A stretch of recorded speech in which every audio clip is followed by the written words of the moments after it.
Pronto. A partir de agora a gente começa a nossa aula. Galera, importante destacar o seguinte: educação e sociedade é um tema infinito. Eu falo assim, são muitos autores, a gente temos mais de 80 autores que fizeram parte da educação, seja na parte social, parte filosófica, parte antropológica, parte pedagógica mesmo, de pedagogo, tá? Enfim, são diversos autores, tá? Dica que eu dou para vocês. A banca de vocês gosta mais dos marxistas. E quem foram os marxistas? Os marxistas são aqueles que estão dentro da linha de Karl Marx, tá? Então, Saviani, Paulo Freire, tá? O próprio Karl Marx, com a questão do materialismo histórico dialético, Friedrich Engels, então todo mundo dessa linha de Karl Marx é muito cobrado. Um outro que a gente já teve falando na aula passada foi da tendência renovada, né? Então, Anísio Teixeira, Fernando de Azevedo, Lourenço Filho, tá? Esse pessoal não é cobrado pouco, não, é cobrado muito, tá? Às vezes, gostam de cobrar Rousseau, Froebel, Pestalozzi, esses três especificadamente, por quê? Porque esses três especificadamente, eles fizeram parte do movimento pré-escola nova, foram eles que começaram a dar o start que a criança não aprendia igualmente com o adulto, beleza? A questão que o tradicionalismo fala do adulto em miniatura, beleza? Agora, em relação à história da educação brasileira, tanto a parte da colônia do império nunca cai. A coisa mais rara é a gente achar alguma questão de Brasil Império, que vai falar lá dos primeiros cursos de nível superior no Brasil, daquela parte lá da época da lei que cria, né, a questão do curso de Direito e Medicina, foram os primeiros cursos no Brasil, período joanino, tá? Isso aí não é de cair. O que é de cair mesmo é a parte do final do Império aí, que na verdade não é nem o final do Império, já é no início da República Velha, tá bom?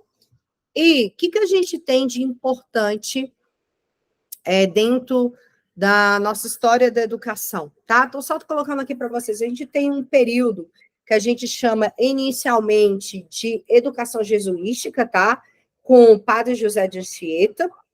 E esse período é conhecido como ensino catequético. Então, assim, é o nosso famoso ensino tradicional, o ensino humanístico, tá? Onde trouxeram a questão da catequização dos índios, beleza? Inicialmente, somente os índios aí, claro, e o clero que tinha aulas. E aí a gente tem depois, em 1759, a reforma pombalina, né, a reforma de Marquês de Pombal, que teve várias reformas em vários âmbitos, e principalmente no caso de cunho educacional. Beleza? Esse foi o marco aí, fala das questões das aulas régias, fala da questão do ratio studiore. Beleza? Que era um conjunto aí, né, como que era dado o currículo.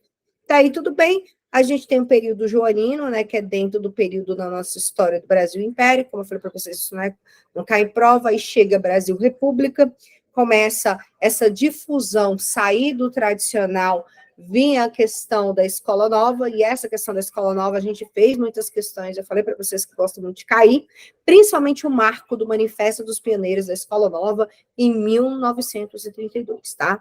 Então, a gente tem 1932, esse marco. Em 1930, a criação do Ministério da Educação, tá? Nós temos o Ministério da Educação, agora tem 90 anos. A gente tem o marco também da reforma Gustavo Capanema, Francisco Campos, tá? Todos aí na época pós-início de Ministério da Educação. Logo depois a gente tem essa questão do movimento da industrialização do nosso país, então o nosso Brasil era agrícola, ele passa a ser industrial, e com isso começa até a necessidade de mão de obra, beleza, galera? E com isso a gente tem o tecnicismo no Brasil, tá? O início do passo tecnicismo.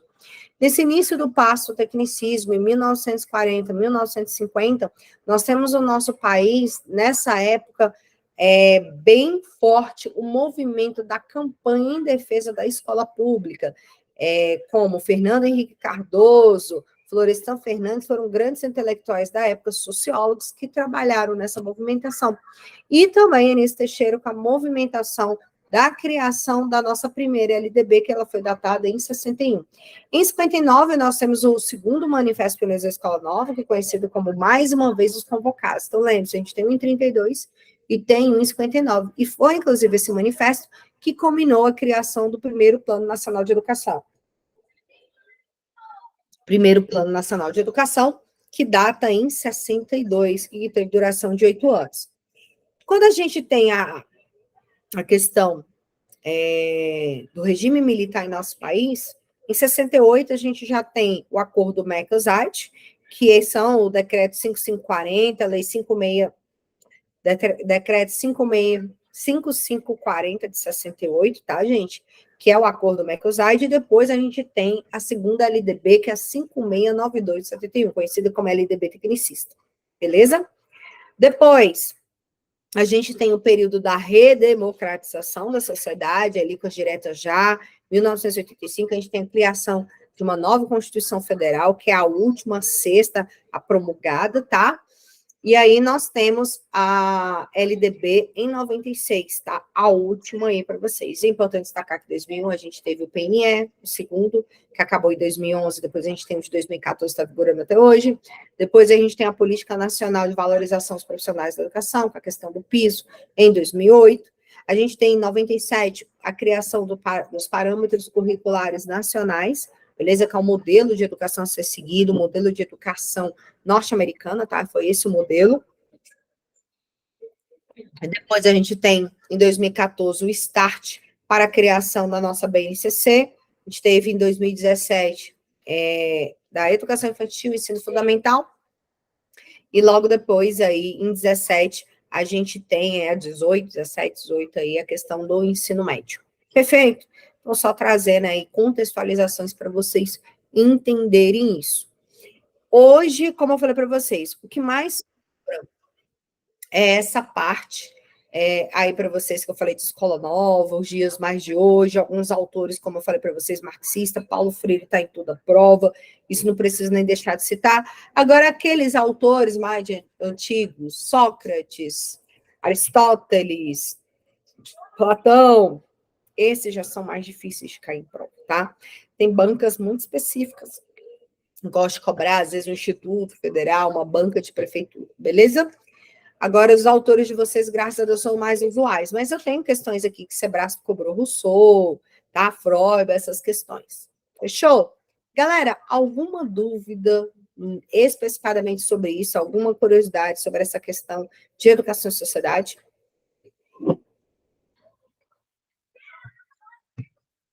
Não? Tranquilo? Falem comigo hoje. Gardênia, Lenita, Rosimeire, Filomena, Rayane. Tranquilo? Então, beleza. Então, vamos lá fazer exercício, né? Se não tem dúvidas, temos dívidas.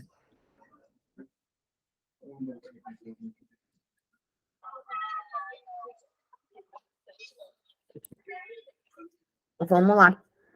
Compartilhar aqui a tela.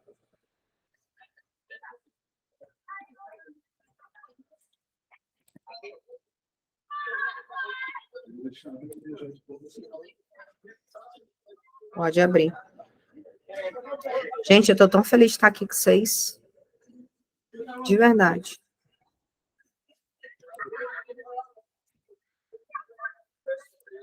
Todo mundo vê na tela? Então, vamos lá? Vamos começar aqui, ó, questões de educação e sociedade, as questões mais atuais aí que nós temos, tá bom, gente? A respeito disso daqui. Vamos, então. Questão de número 1. Sebrasp 2023, ó, questões só as frescas eu trouxe para vocês aí. Julgue o próximo item relacionados às teorias educacionais e concepções pedagógicas. 1. Paulo Freire propunha uma pedagogia pela libertação e conscientização, né? Pedagogia do oprimido, pedagogia da autonomia, né? Diz aí pra gente certinho. Deixa eu ver aqui, tem gente chamando. Fala, Lenita. É que não está compartilhando a tela das questões, Pro, só do seu e-mail.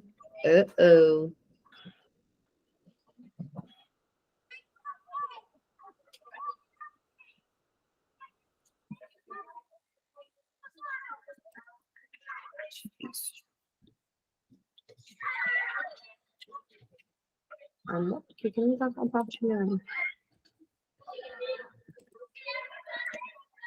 Gente, eu vou ter que parar de compartilhar, peraí.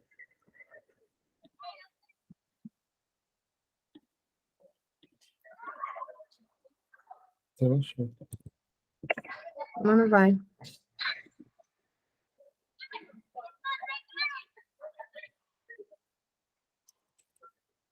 Foi, galera? Alguém dá o sinal aí para mim? Deixa eu ver aqui. Galera? Agora tá, Pro. Amém. Beleza. Então, bora então. Então, como eu falei para vocês, questão 1. Paulo Freire propunha uma pedagogia pela libertação e conscientização. Certinho, hein? Citei as obras para vocês. Acredito que vocês não tiveram nenhuma dúvida a respeito dessa questão.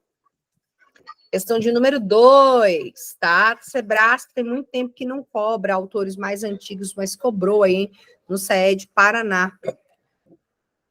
Não, me dá na latinha mesmo. Não, na latinha mesmo. Rousseau, pensador francês iluminista, tá, gente? Rousseau, Freud, Pestalozzi, eles estão dentro da mesma ideia. Foram eles as primeiras pessoas que falaram, opa, a criança não aprende igual o adulto. Foram eles os precursores da educação nova, tá? Esses três. Rousseau, Pestalozzi e Freud, às vezes gostam de cobrar desse sentido aí, beleza? E é importante destacar que Rousseau, ele trazia muito a questão que a criança era pura, porém a natureza o corrompia, tá, gente? A sociedade o corrompia a criança, perfeito? Outra coisa também é dizer, Freud também, que é um outro que daqui a pouco a gente vai fazer questão. Freud falava da questão que a criança era, ele foi o criador do jardim de infância, e que a criança era igual uma planta, tá, gente? Uma flor, né? E o professor, o seu jardineiro, tá bom? No sentido aí de acolher, no sentido de cuidar. Tranquilo? Não, letra A. Rousseau, pensador francês iluminista, desenvolveu uma teoria educacional pautada na bondade humana. De acordo com as suas ideias, é correto afirmar que, letra A educação proporcionada pela Igreja Católica aos jovens é a melhor maneira de formar os cristãos. E aí, uma dica de prova que eu vou dar para vocês.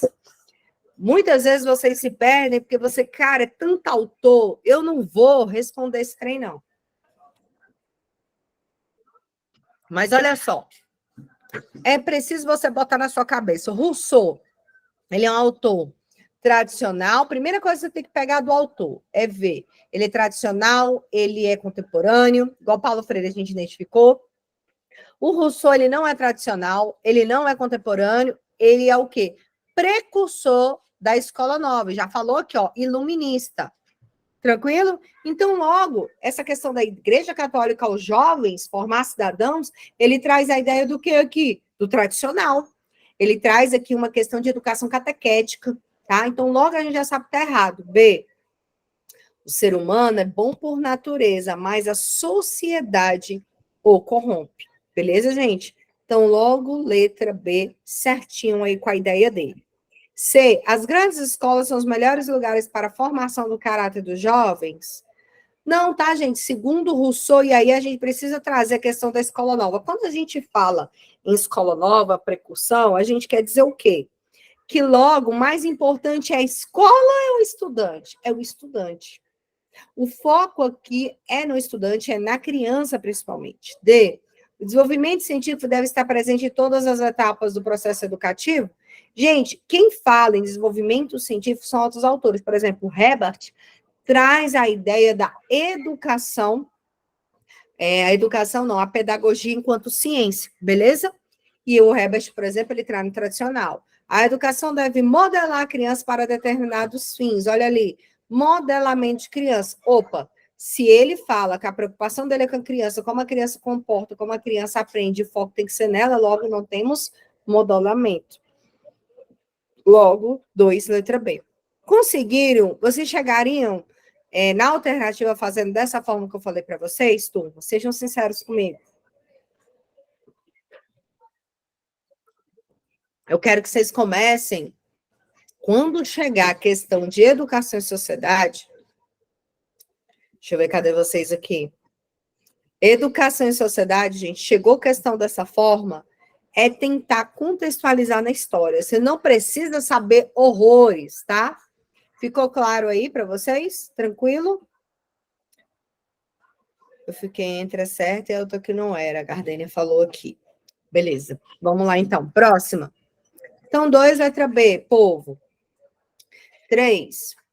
Olha, tá vendo? Chegou a parte que eu falei que gosto muito de cobrar. Anísio Teixeira é um dos autores mais cobrados. Não dá para ir para a prova sem, como eu falei na aula de tendência. Estou falando hoje aqui sobre ele, bem tranquilo, beleza? Então, vamos. Com relação à história do pensamento pedagógico brasileiro e suas diferentes correntes, digo os itens a seguir. Anísio Teixeira foi um dos intelectuais responsáveis pelas ideias disseminadas a partir do Manifesto dos Pioneiros da Escola Nova de 1932, assinado por um grupo de educadores a favor da escola pública, gratuita, obrigatória, laica, ainda diria mais uma coisa, integral, tá? Então, logo 3, certinho. 4, o chamado tecnicismo preconiza a preparação do indivíduo para o trabalho, com a finalidade de produzir mão de obra. Nessa tendência, cabe à escola favorecer a transformação da sociedade com base em conteúdos significativos para os estudantes, tá bom, gente? Também, qual é a questão? Até aqui, onde está escrito, gente, mão de obra, tá lindo e maravilhoso. Agora, quando ele fala que nessa tendência cabe a transformação da sociedade, a gente já sabe que está errado. Porque quem cabe a transformação da sociedade são as tendências o quê? Progressistas. Beleza? Então, 4 aí, tá errado. 5. Na tendência pedagógica liberal tradicional, a organização didática pauta-se na compreensão de que a aprendizagem se dá sobretudo com base na memorização dos conhecimentos passados aos estudantes. Sim, aqui é memorização, aqui é questão do decoreba, tá bom? Então, questão de número 5, certinho. 6. As únicas correntes do pensamento pedagógico brasileiro consideradas liberais são, tomar cuidado que são únicas, e aí você tem que ver se estão todas. Pedagogia renovada não diretiva, certo. Pedagogia libertadora já está errado. Pedagogia libertadora faz parte das progressistas. Tecnicista, ok. Mas está faltando a progressivista, pedagogia progressivista da escola nova, e está faltando a pedagogia tradicional. Então, logo está errado. Beleza? Questão de número 7. Traz um texto aqui para vocês, tá, gente? Um textinho aqui. E aí, eu vou ler só o texto porque tem relação aqui com as questões, tá? Essa questão, ela é sensacional. Essa questão aqui, eu digo para vocês, cair no concurso hoje, 98% da galera roda.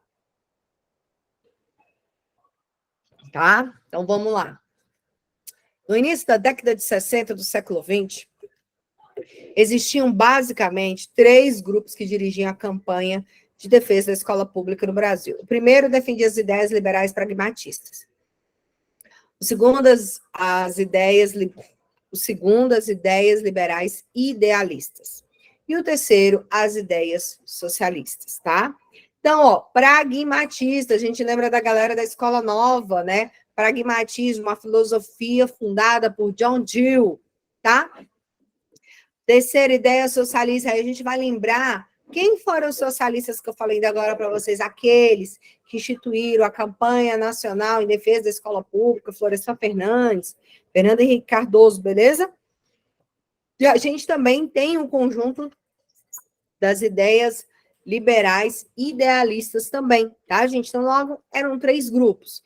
E aí a gente tem, só um pouquinho aqui, galera.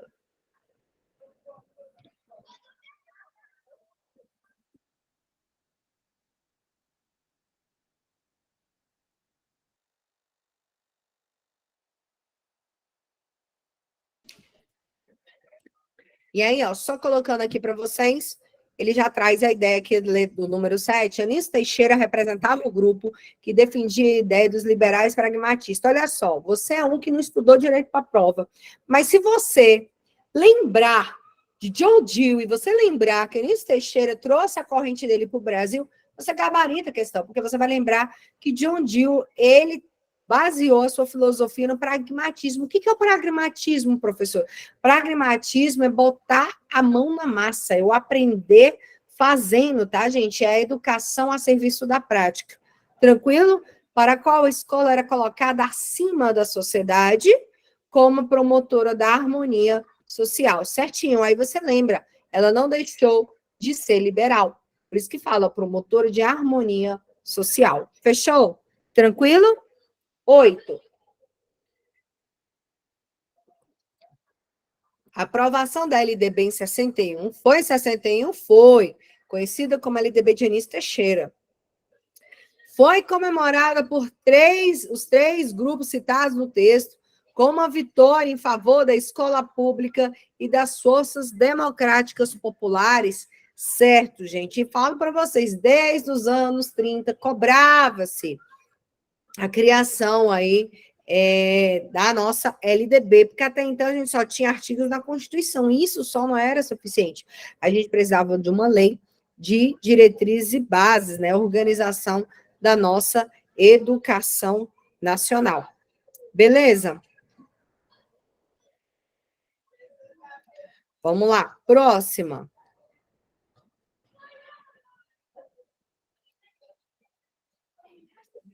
Roque Spencer de Marcos, Roque Spencer Maciel de Barros, era um dos representantes do grupo que defendia as ideias liberais, idealistas, para a qual a educação é um direito do ser humano, independentemente das possibilidades históricas da sociedade. Certinho, tá, galera? Tarará, tarará, tarará. Galera, a 8, volta aqui. Galera, esse grupo aqui, ó, ele falou que foi comemorado pelos 3 grupos, né? Na verdade, foi comemorada, a 8 tá errada, tá, galera? Foi comemorada, na verdade, pelos socialistas e os pragmatistas, tá? Os liberais idealistas não foram comemorados, tá bom? Só para destacar aqui para vocês em relação a essa aprovação da LDB. Perfeito? Próximo aqui.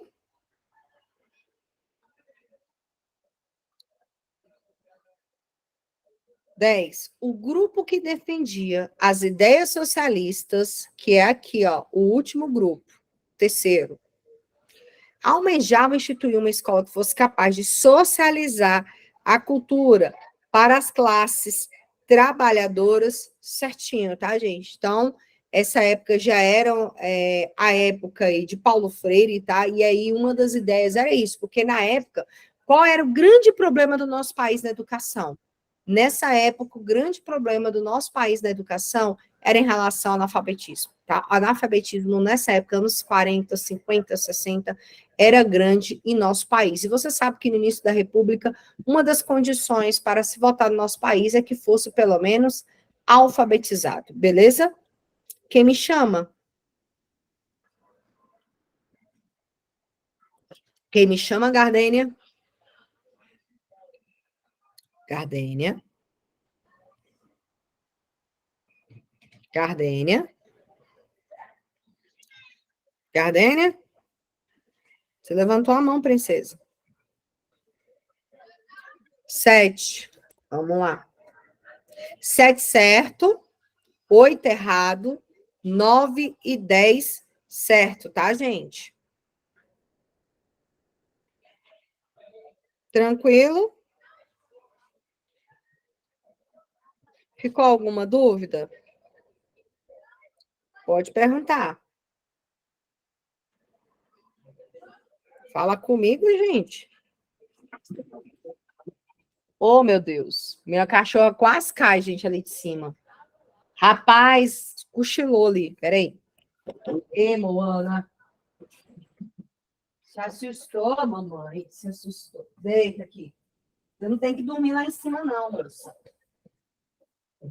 Assustando os outros uma hora dessa. Ai, bora lá.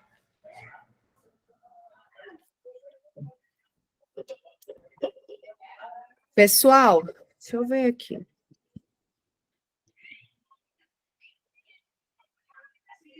Meu microfone não funciona no PC, estou digitando. Pode digitar, Gardênia.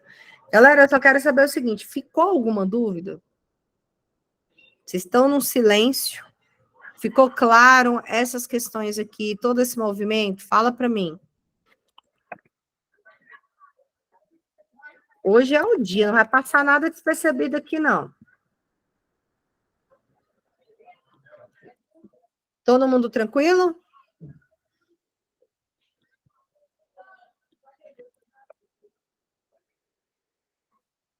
Vamos lá, então, voltar. Está todo mundo bem? Está todo mundo tranquilo?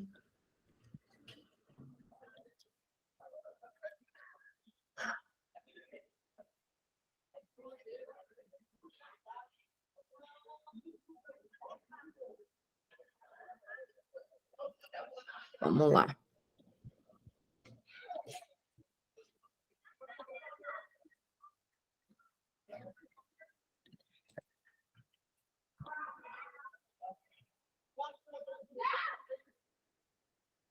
Vamos lá. 11.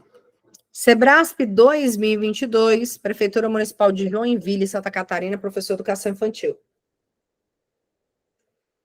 Acerca da história do pensamento pedagógico brasileiro, assinale a opção correta. A formação secundária era menos valorizada no Estado Novo. Ela era valorizadíssima, né, gente? Lembre-se, a essa época, o grande problema da nossa educação era, era ser alfabetizado. Então, quem tinha formação secundária, que equivale hoje ao nosso ensino médio, nossa, estava perfeito nessa época, tá? E lembre-se, formação secundária nessa época, ela voltava para uma formação de uma profissão. Então, quem estava bem nessa época no nosso país aí tinha essa formação de fato. B, o ensino primário era organizado em séries e classes na escola do período imperial. Não, tá, gente? Não era organizado dessa maneira. E aí, a gente destaca para vocês que o ensino primário, ele só foi colocado na nossa LDB, mesmo na primeira LDB, já coloca para vocês que eram 4 anos, mas lembre-se, ele não era ainda de caráter obrigatório, não é isso? C. A reforma educacional de 71 separou os cursos primário e ginasial em 2 níveis de instrução, tá, gente? Errado. Nós tínhamos o primário, nós tínhamos o ginasial e nós tínhamos aí a formação secundária, tá? Já colocando aí para vocês. Que é como a gente tem hoje como ensino médio. E que para as pessoas chegar, por exemplo, sair do ginásio, tinha que ter o quê? A prova de admissão, tá, gente? Ainda tinha essa questão aí. D, a Escola Nova propôs articulação entre o ensino primário e profissional, certo, tá, gente? Lembre-se, Escola Nova, uma das coisas que trouxe foi o aprender fazendo, a questão também da mão de obra, tá? Foi o início aí do tecnicismo, ele traz essa visão, e dentro de uma educação integral, era essa a ideia que eles tinham, a ideia da Escola Nova, que a criança já saísse, né, com profissão e direto para a universidade. Então, logo, letra D certinho. E letra E. A qualificação de profissionais generalistas para lecionar no ensino secundário ganhou importância com escolas novistas, tá, galera? Não, só para destacar para vocês aí. Profissionais generalistas é a galera que dá aula de tudo, nós famosos pedagogos aí. Só para destacar também, o curso de pedagogia ele só foi colocado no nosso país e regulamentado, de fato, em 1937, na época já de Vargas. Beleza, galera? Eu acho que alguém chamou aqui, deixa eu ver. Não, tá ok. Próximo, número 12. Galera, normalmente quando tem texto, já falei para vocês, nem se lê, né? No material de vocês está sem esse texto, mas só coloquei aqui depois. A legislação vigente estabelece ser obrigatória a utilização das obras de autores clássicos como Karl Marx, Max Weber, Emile Durkheim no ensino de sociologia, o que constitui um desafio de difícil resolução pedagógica, quando os alunos mostram-se desinteressados em todas as tais obras, tá? Primeiro que é errado, a questão dos desinteressados. Segundo, a legislação coloca, tá bom, gente? Aí ele fala de difícil resolução pedagógica. Não é difícil resolução pedagógica. E aí eu lembro, Karl Marx é um autor do marxismo, a base, e a gente tem também o autor do materialismo histórico dialético. O que é o materialismo histórico dialético? É o estudo dos meios de produção. Max Weber também dá sociologia, tá, gente? Mas Max Weber, inclusive, é estudado aí pela administração, ele é mais focado aí na sociologia mais clássica, tá bom, gente? Só destacando aqui para vocês. E Emile Durkheim, outro autor da sociologia, conhecido como o pai da sociologia da educação, tá? Emile Durkheim faz parte, inclusive, do funcionalismo, tá, gente? Então, só destacando aí para vocês. Beleza? Então, logo o 12 está errado. 13. A respeito dos aspectos relacionados à dimensão filosófica da educação, assinale a opção correta. Vamos lá. O ideal da educação platônica de Platão, tá, gente? Tirar o homem da escuridão do mundo das ideias e trazê-los para a realidade, né? A ideia de Platão é um ensino por meio da maiêutica, né? Aprendizado através da luz, não é isso, galera? Então, só trazer aí para vocês. Logo tá errado, B, para Santo Agostinho, né, da época do tomismo, tá, gente? Deve-se aprender fazendo já tá para os dias de hoje, para a escola nova, isso depende do esforço exclusivo do homem. C, Gramsci já é marxista, né, gente, mais da atualidade, defende que a educação deve ser realizada em função daquilo que o mercado de trabalho necessita, errado. Pelo contrário, ele é bem crítico a essas relações, inclusive trabalhistas, de proletariado, de exploração, beleza? D. De acordo com Dewey, os defensores da escola nova, isso não cai, isso despenca, como vocês estão vendo. A educação é um processo natural no qual a teoria deve prevalecer sobre a prática. Errado, teoria e prática andam juntos e principalmente a prática está em voga, tá? E letra E, para Rousseau, a educação deve afastar o aprendiz das relações sociais para que a natureza o eduque. Exato, porque ele fala o quê? Que a sociedade ou corrompe a criança. Falamos sobre isso, tá? Então, ó, mais uma vez, questão Sebrasp cobrando Rousseau. Já é a segunda vez que nós fazemos as questões atuais. Então, ó, Santo Agostinho, Gramsci, Dewey, Rousseau, Anísio Teixeira, Roque Spencer de Barros, tá? Essa galera aí está sendo cobrada. Vou ver se eu faço um apontamento para vocês sobre isso aí, tá? Vou tentar. Não estou prometendo, eu prometi cumprir tudo, tá, amores? 14, eu gosto muito dessa questão 14, porque aqui traz a história, traz tendência, traz tudo, e logo você sabe se está sabendo ou não. Vamos lá. E essa questão, na verdade, ela tem uma ressalva que eu vou contar para vocês. Julgue os itens a seguir acerca do desenvolvimento histórico das concepções pedagógicas no Brasil. Vamos lá. A concepção pedagógica tradicional, trazida pelos jesuítas, esteve presente na educação brasileira, desde a colonização do país, tendo desaparecido após a reforma pombalina. Errado. Desapareceu depois da reforma pombalina? Não. Continuou até o Manifesto Pioneiro da Escola Nova e ainda continuou muito tempo a educação tradicional sendo criticada no nosso país. Muitos de nós fomos educados, inclusive, né, por essa educação tradicional, por mais que a gente falava em outras vertentes pedagógicas, tá? Errado. 2. A educação libertadora proposta por Paulo Freire se fez presente nos movimentos sociais desde a década de 60 do século passado e durante todo o período militar. Galera, essa questão, a gente dá uma ressalva nela, por quê? Ela está certa, tá? De acordo com a banca. Mas é importante destacar que Paulo Freire, ele foi exilado, teve que ir embora do país em 31 de março de 1964, tá? E aí ele fala, durante todo o período militar, se a gente pensar que a ideia dele ficou difundida dentro das universidades, entre as pessoas que queriam brigar, ok. Mas Paulo Freire não estava aqui no país nessa época, porque se ele tivesse ficado também tinha sido morto, tá? Então, só fazendo esse paralelo aí para vocês. 3. A concepção tecnicista remonta à segunda metade dos anos 50, ok? Época do início da industrialização do nosso país, início do Sistema S, tá? Movimento de campanha da escola pública do século passado, tendo como ápice a implementação da 569271, sim, o ápice da questão tecnicista, né? Quando criado a nossa LDB, segunda LDB tecnicista. 2, 3, ok?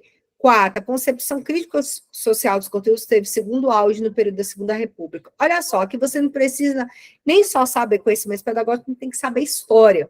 Então, galera, como que funciona a nossa educação? Só lembrando, Brasil colônia, tá? No Brasil colônia, eu vou ter o período colonial, e aí eu vou ter educação jesuítica, reforma pombalina.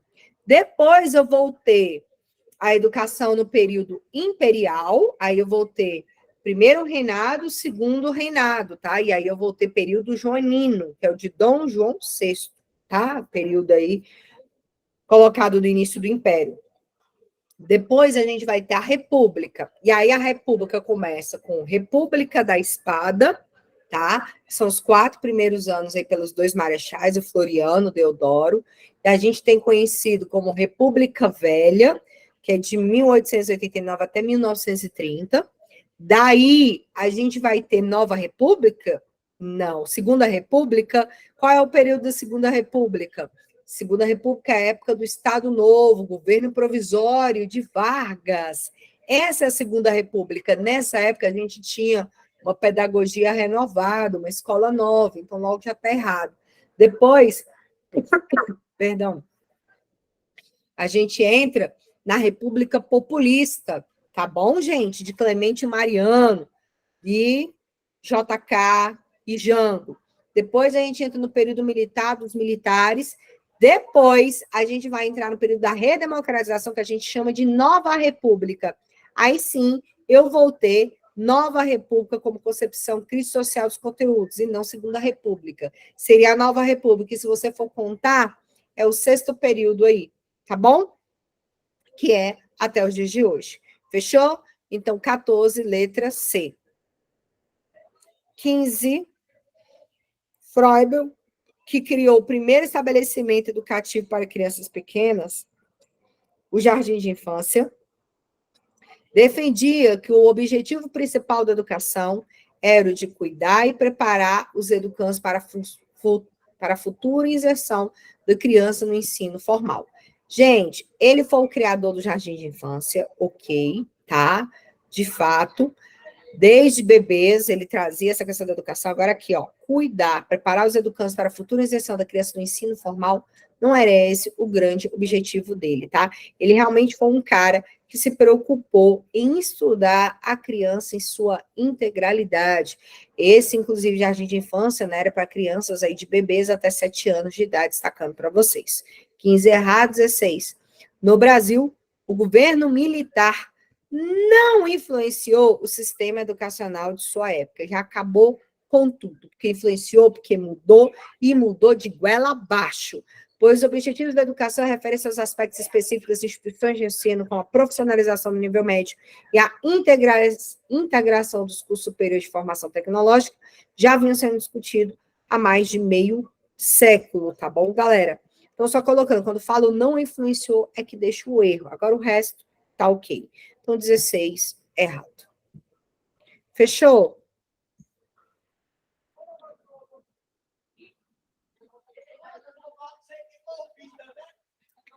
Vamos lá.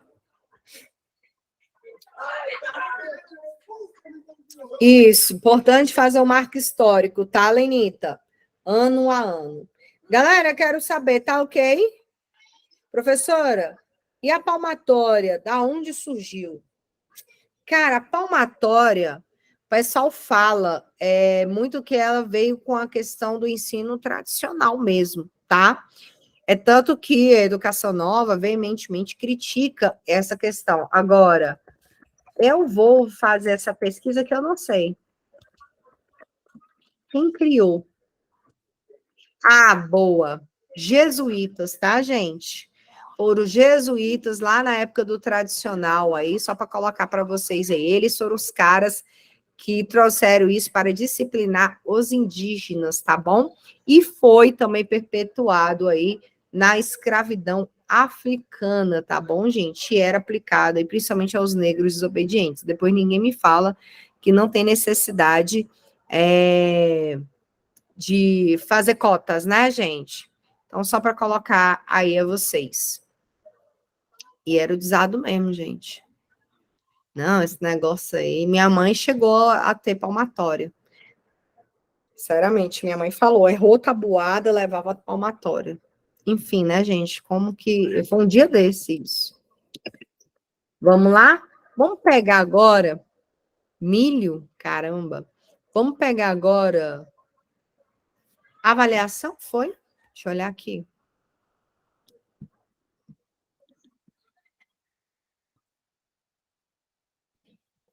Vamos lá. Planejamento.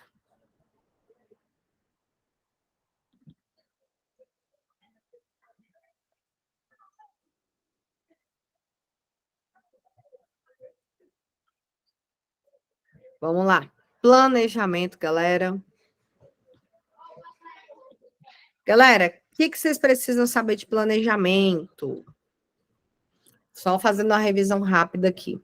Planejamento, ele é a organização do trabalho docente. É a primeira coisa que vocês têm que ter guardado aí com vocês, tá?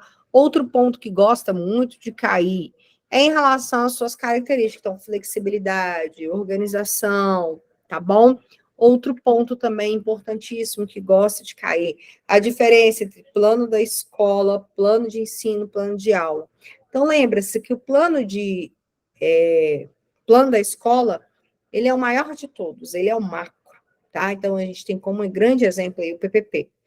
O plano de ensino, lembre-se, é o plano disciplinar, tá? Plano de unidades didáticas, também conhecido, tá? Então, é onde eu vou ter ali todo o trabalho que eu vou ter, por exemplo, por áreas do conhecimento durante todo aquele ano, tá? Ou semestre. E, por fim, eu tenho um plano de aula, que aquele é o que compete professor, ele é de natureza micro, tá? Que serve para um conjunto de aulas ou uma aula somente, vai depender de como o professor vai ter organizado sobre isso, beleza? Então, claro assim, destacando para vocês. E claro, né, em relação às suas composições, aí vocês sabem, né? O macro, logo, ele vai ter mais elementos. O meso, né, que é o de ensino aí, vai ter que ser feito junto à coordenação pedagógica, tá bom, gente? O micro não, o micro é só seu. É você ali com a sua sala de aula. Beleza? Vamos fazer exercício? Quanto mais exercício fizer, melhor vai ser. Obrigado, Gardênia. Estou preocupada com a minha explicação, porque depois eu tô tomando energético, gente, para ver se eu acordo. Eu não quero nem saber. Hoje tem que dar aula, tem essa não. Estou cansada já desse negócio de ficar com sono.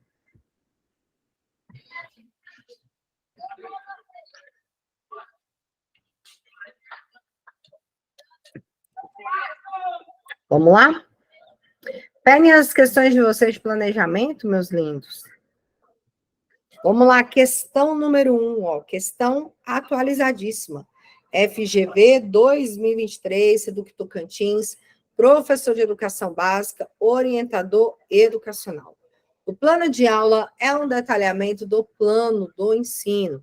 As unidades, conteúdos, subunidades, tópicos que foram previstas em linhas gerais deverão ser especificadas, sistematizadas por uma situação didática real. A preparação de aulas é uma tarefa indispensável e, assim como o plano de ensino, deve resultar em um documento escrito que servirá para orientar as ações do professor e possibilitar constantes revisões e aprimoramentos do processo de ensino de ensino e aprendizado, beleza? Isso daqui nada mais é do que o cara. Será que isso cai? Nada, só despenca. Libane é o cara mais cobrado aí a respeito de planejamento didático, beleza, galera? De acordo com o texto, o professor na elaboração do plano de aula deve considerar: letra A, o nível de preparação inicial dos alunos em relação ao conteúdo novo é irrelevante? Errado, gente. É altamente o quê? Relevante. Então, precisa nem a gente destacar isso. Próximo. B, as unidades ou os tópicos devem ser trabalhados em uma única aula. Lembra que eu falei para vocês? Plano de aula, ele pode ser trabalhado em uma aula ou em um conjunto de aulas. Pode perguntar. Ele levantou a mão aí. Fala, Filomena. Ah, tá. Eu não estou projetando. Uai.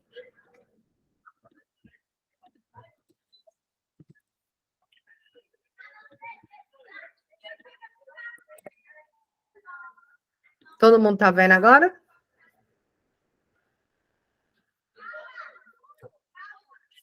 Sei, galera. Cada tópico é autônomo e independe de uma sequencialidade lógica. Independe não, depende de uma sequência lógica, tá, gente? Existe um passo a passo, objetivos, conteúdos, metodologias, recursos, avaliação, beleza? D, o tipo de avaliação a ser utilizado deverá ser definido previamente e deve priorizar os aspectos quantitativos em relação aos qualitativos. Errado. É os qualitativos sobre os quantitativos. Aí, olha, envolve até a avaliação, que é o nosso próximo tópico. E aí é importante destacar que a gente lembra muito, gente, especificadamente do que trata na LDB.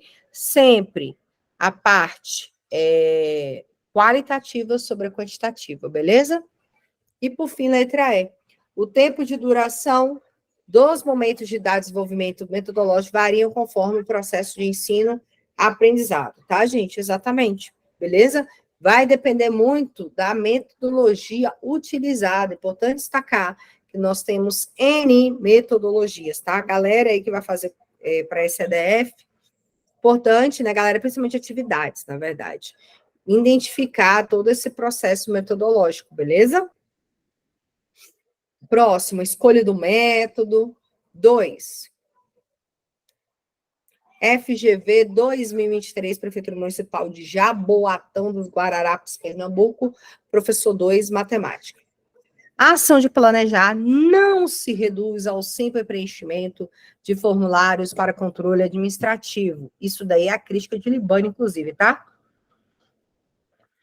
É antes a atividade consciente de previsão das ações docentes, fundamentadas em opções políticas pedagógicas e tendo como referência permanente as situações didáticas concretas, isto é, a problemática social, econômica, política, cultural, que envolve a escola, os professores, os alunos, os pais, a comunidade, que interagem no processo de ensino, beleza? Então, a adaptação aí, ele pede para a gente julgar como verdadeiro ou falso, beleza? Então, vamos lá.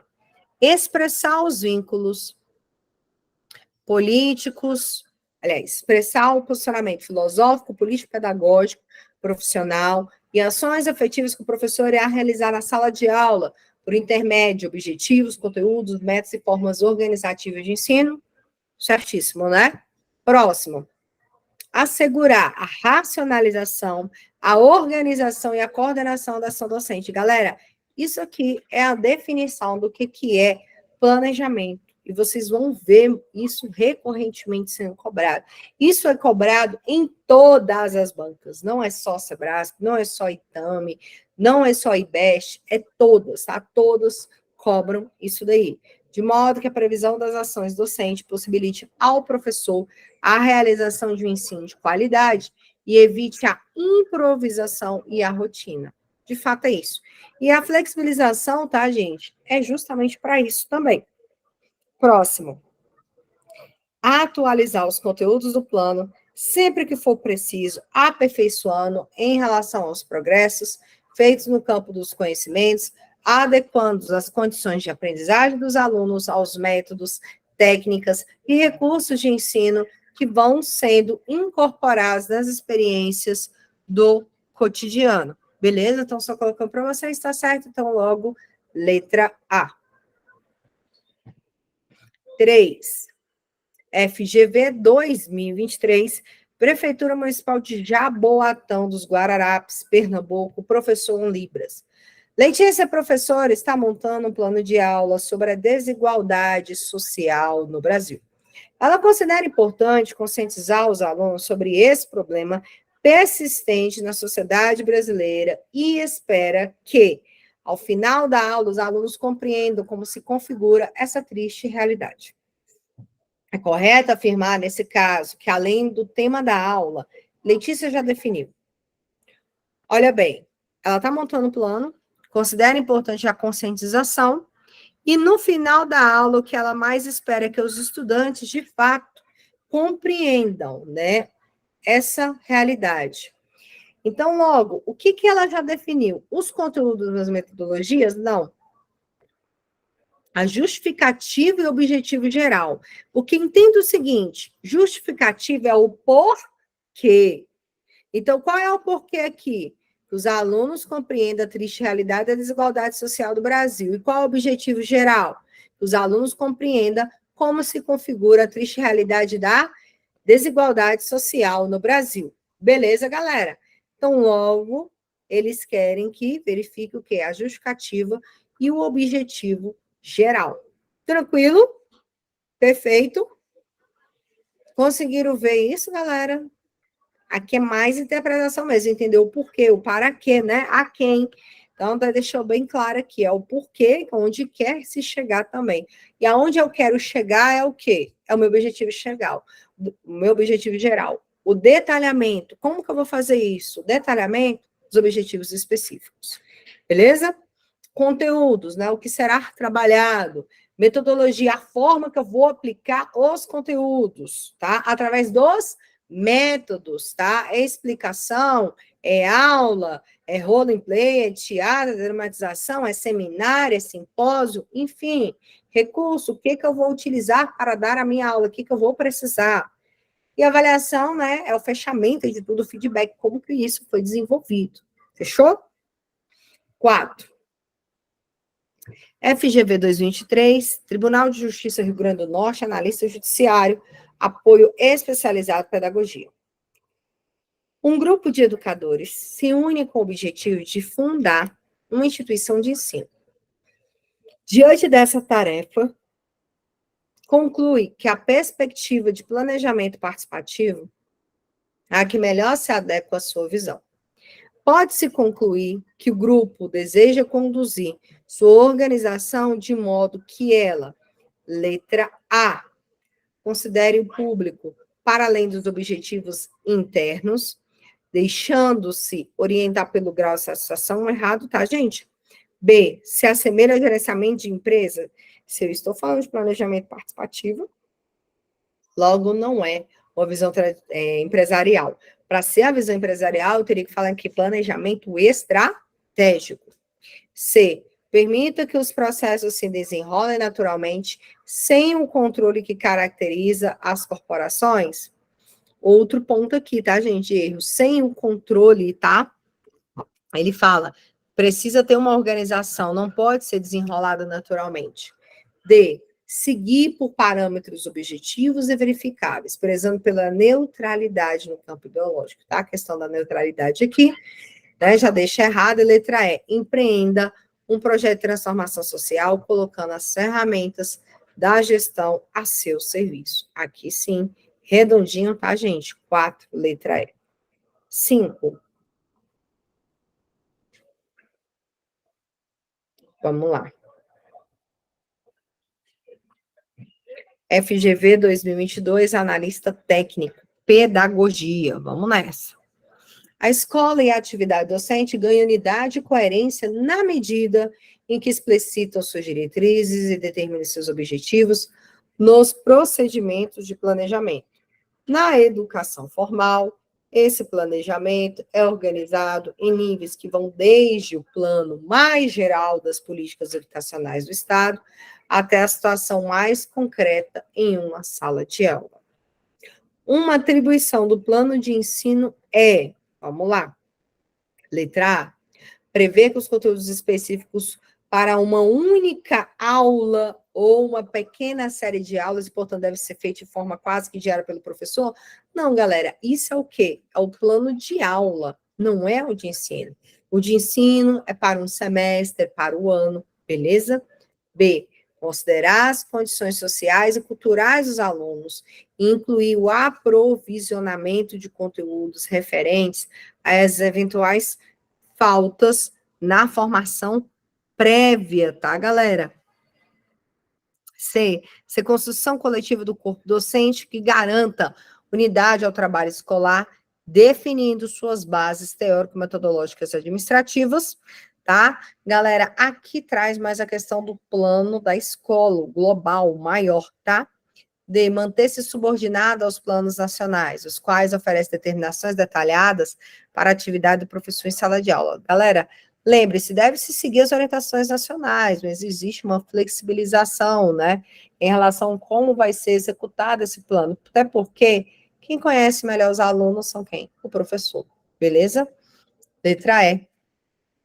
Ser um guia de orientação fixo, mantido, inalterado até o fim de sua realização. Errado. Se eu falo que tem uma flexibilização, como que eu vou falar para você que ele é fixo, mantido, inalterado? Tá? Então, logo, gente, nossa alternativa correta, letra B. Considerar as condições sociais e culturais dos alunos, e incluir o aprovisionamento de conteúdos, porque, na verdade, o que, gente? O plano de ensino é onde eu vou ter todos os conteúdos das áreas de conhecimento que eu vou trabalhar naquele ano, para aquela série, beleza? Específica aí, e normalmente ele é realizado por quem?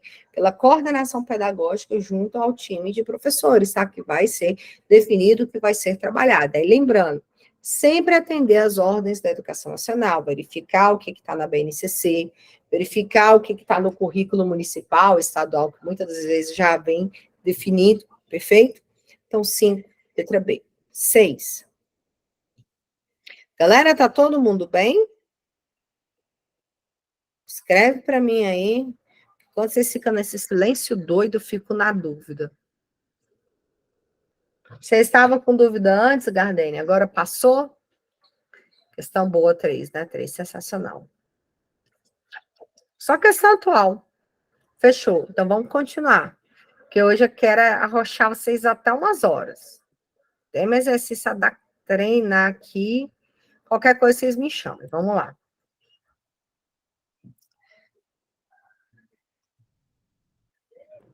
Seis, FGV 2021, Prefeitura Municipal de Paulínia, São Paulo, coordenador pedagógico. As definições a seguir caracterizam, de forma explícita, duas visões marcantes do planejamento educacional. Então, vamos lá. Ele traz duas visões. É um disciplinamento prévio de uma ação simples ou complexa, visando resultados pré-estabelecidos, através de atividades racionais, mínimo esforço para o máximo resultado, utilizando todos os recursos disponíveis. 2. É um processo de análise que o educador faz de suas ações e intenções e que ele procura ampliar a sua consciência em relação aos problemas do seu cotidiano pedagógico, a origem deles, bem como a conjuntura na qual aparecem as formas para a sua superação. Certo também. Assinale a opção que interpreta corretamente a concepção de planejamento presente nos trechos apresentados, beleza? Então, logo, galera, as duas aí estão, né, coerentemente, estão trazendo as vertentes, né, sobre planejamento educacional. Ele fala, primeira, identifica os procedimentos normativos que, de modo generalizado, em base à autonomia e flexibilidade educacionais, são aplicados corretamente, tá, galera? Na verdade, gente, observa, ele não traz essa especificação aqui, beleza? Ensinamento prévio de uma ação simples ou complexa. É isso que ele traz aqui. B, a definição do 2 é o processo de análise que o educador faz suas ações e intenções e que ele procura ampliar sua consciência em relação aos problemas do seu cotidiano pedagógico, a origem deles, bem como a conjuntura na qual aparecem as formas para a sua superação. Relaciona o planejamento ao exame crítico e ao comprometimento político com a intervenção de uma realidade educacional considerada insatisfatória, tá? E aqui ele destaca isso mesmo, ó. Análise, o educador faz suas ações e intenções, ele procura ampliar consciência em relação aos problemas do seu cotidiano pedagógico. E aí ele fala, a origem deles, bem como a conjuntura na qual aparecem as formas para superar isso, tá? Então, logo, letra B. Fechou? Vamos fazer as questões agora da Banca Sebrasp? Vamos fazer um certo e errado aí, ó, questões atuais aí, vamos embora. Sebrasp 2023, FUB, psicólogo escolar, julga os itens subsequentes a respeito do planejamento da ação educativa. O planejamento da ação educativa é um ato isolado do docente ao escolher os conteúdos a serem trabalhados em sala de aula. Errado, tá, gente? Ato isolado do docente. Aqui que tá a situação, tá? Então, logo tá errado aí. 8. O plano de ensino deve conter, entre outros aspectos, a prática avaliativa que será desenvolvida pelo docente, certinho? É o ponto final, como que o docente pensa, né? Ele quer que essa avaliação, né, ela vai se dar. De qual forma? Beleza? Exercícios, prova, trabalho em grupo, enfim, né? Tem várias formas aí. Então, o que ele espera que esse momento, né, na verdade, o aluno tenha aprendido, o desenvolvimento da turma. Próximo aí. Não tem 9, tá, gente? Acabei esquecendo de botar a questão 9 aí, é sem 9 mesmo, já pula para 10. Considerando as estratégias pedagógicas no processo de ensino-aprendizagem, o próximo item é a luz da literatura da área, na organização do trabalho pedagógico, o professor deve priorizar as atividades esporádicas sem intencionalidade. Gente, todo o ato da educação, ele tem intencionalidade pedagógica, tá? Ele colocou aqui sem intencionalidade, logo está errado. O professor deve priorizar as atividades esporádicas? Não, gente, tá? O professor, ele tem toda uma organização, ele tem todo um planejamento, então, logo, não são necessariamente o foco das atividades esporádicas. Ele pode flexibilizar, em vez em quando, trazer atividades esporádicas? Pode, mas isso é a regra? Não. Tá? Então, errado, 11. Na formulação do plano de aula, os objetivos expressam as atividades escolhidas pelos docentes. Errado, gente. Os objetivos expressam a formação geral do aluno, aonde o professor quer chegar no final. Isso é o objetivo geral. E o caminho que eu vou percorrer são os específicos. 12. A avaliação deve articular-se direta e exclusivamente aos conteúdos escolhidos pelo docente. Errado, tá? Primeiro pelo exclusivamente aqui, tá? Deve se articular direta com os conteúdos, né? Que são escolhidos, sim, pelo corpo docente aí. Mas o exclusivamente é como se fosse somente a isso. 13. O plano de aula deve articular os processos de ensinar, aprender, pesquisar e avaliar sistematizados pelo docente. Certinho, tá, galera? 14. O plano de aula é o produto da etapa de estabelecimento das diretrizes do trabalho da escola. Errado. Aí isso é o plano. Tem um plano de ensino, tem um plano geral aí, tá, gente? Plano da escola, na verdade, é o que traz as diretrizes do trabalho da escola. É plano da escola, não plano de aula. O plano de aula é o estabelecimento do detalhamento de um conjunto de aulas do professor. Tranquilo? 14. Plano de aula é o produto da etapa... Ah, não, isso já foi. 14 já foi. 15. Plano didático é o conjunto de ações previstas por docentes existentes para o período letivo. Galera, plano didático é o conjunto de ações previstas, né, que os estudantes vão estudar na sua área do conhecimento, na sua área do componente curricular, durante o período letivo, durante o semestre letivo, tá?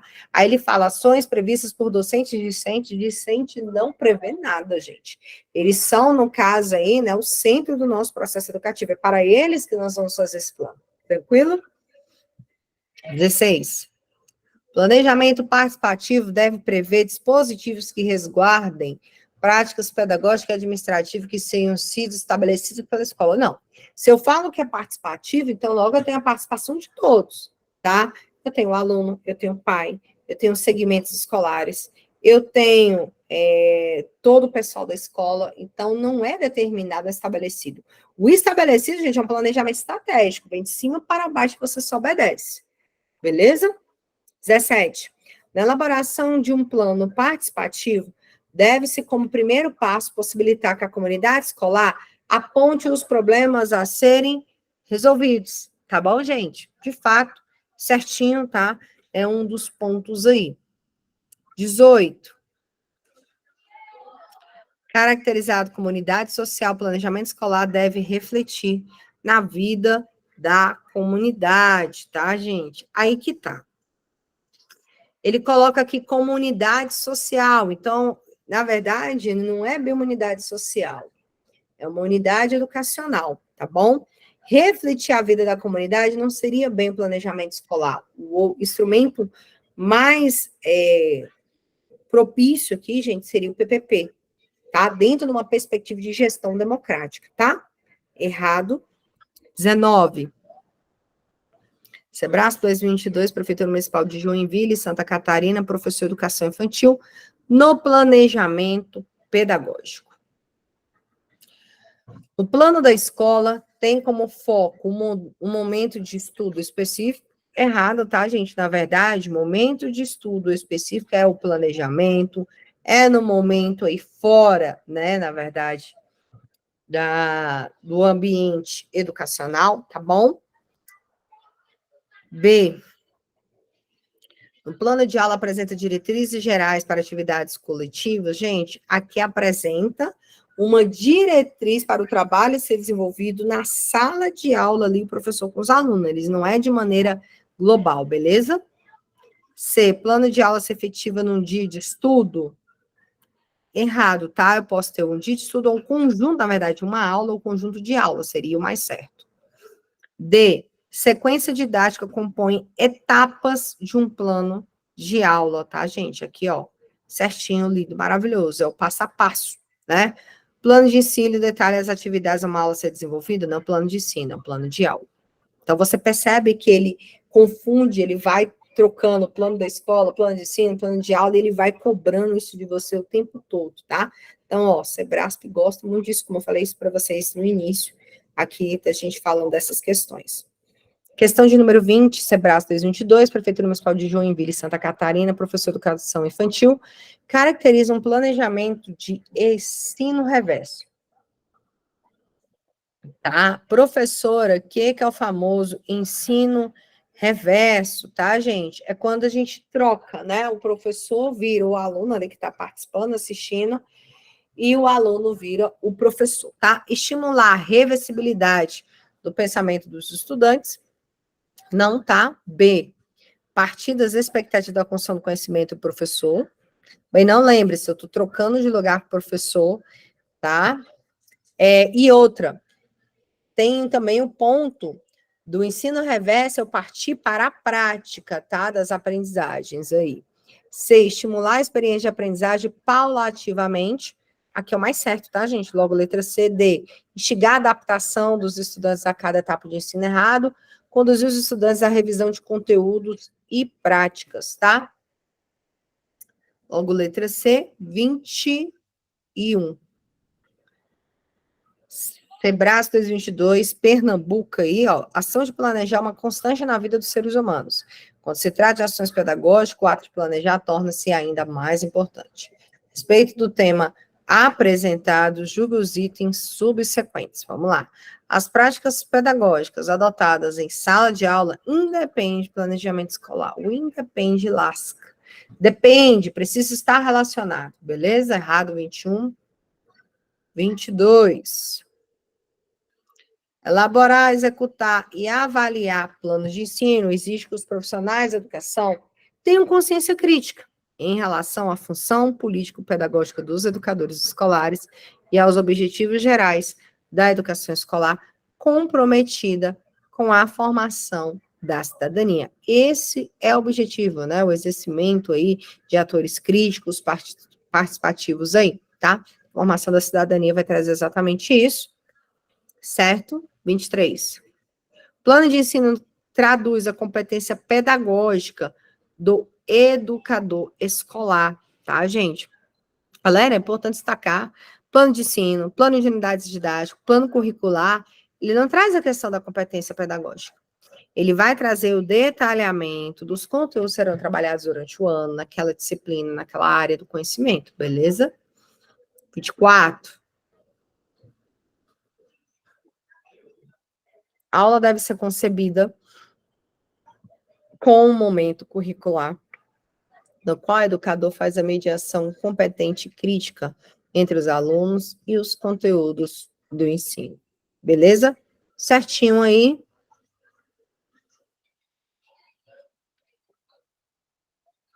25 não tem, tá, gente? Também pulei aí a questão, acabei não colocando. Não tem mesmo, que eu não coloquei. Considerando que o planejamento, a execução, o monitoramento de um programa ou projeto de capacitação requerem cuidado constante em todas as etapas de implementação, julgue os itens subsequentes. Vamos lá. A justificativa, os objetivos, os resultados esperados de um projeto são elementos presentes em seu escopo, tá, gente? Em seu planejamento, sim, né? Principalmente num plano de ação, principalmente no plano de ensino, eu vou ter justificativa, objetivo geral, objetivo específico, conteúdos, metodologias, recursos, avaliação, os resultados que espero, beleza? 27. As tarefas, recursos, tempo de realização, os responsáveis por cada ação. Os custos do projeto devem estar expressos no plano de ação do projeto? Sim, ele é maior, ele é amplo, tá? Então, tudo que vai precisar, o que eu irei gastar, financeiro, enfim, toda essa organização precisa estar prevista. 28. A avaliação de um projeto só poderá ser realizada ao final de sua execução. Errado, tá, gente? Precisa ser avaliado todo o tempo, beleza? Próximo.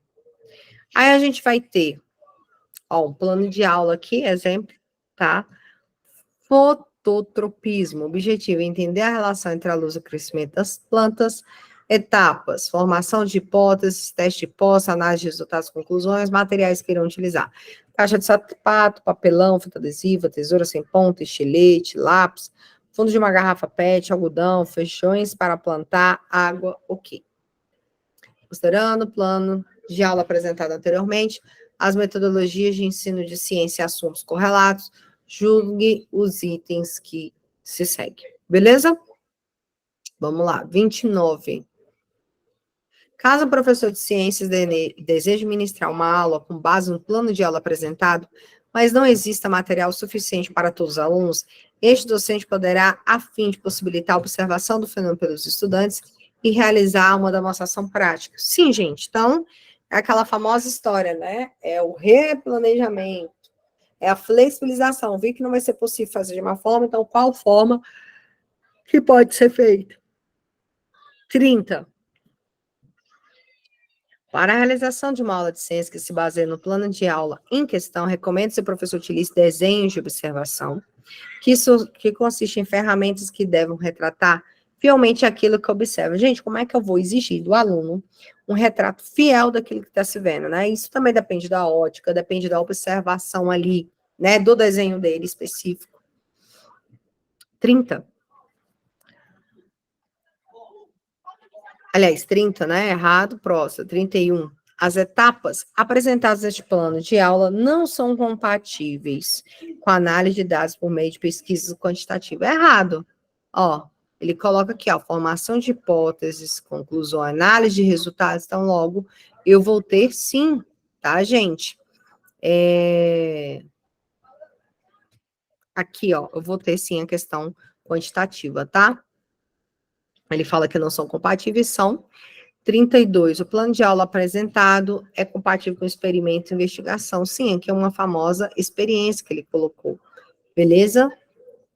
32 certo ou 33?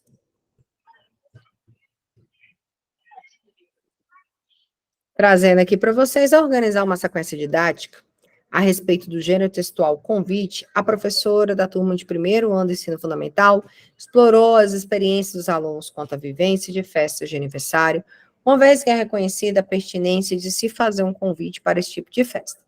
Considerando essa situação hipotética, é correto afirmar que, do ponto de vista da construção de competências de leitura e escrita para a compreensão do gênero convite, essa professora se norteou de uma competência que estabelece uma relação vertical, quer dizer, professor aqui, aluno aqui, errado, tá?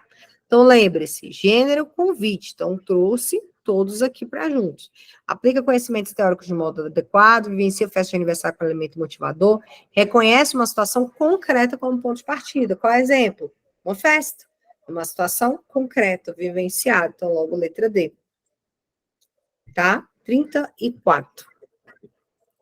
Ao analisar um plano de aula, de uma professora do 5º ano do ensino fundamental, a professora pedagoga identificou inconsistências em relação ao plano de ensino, beleza?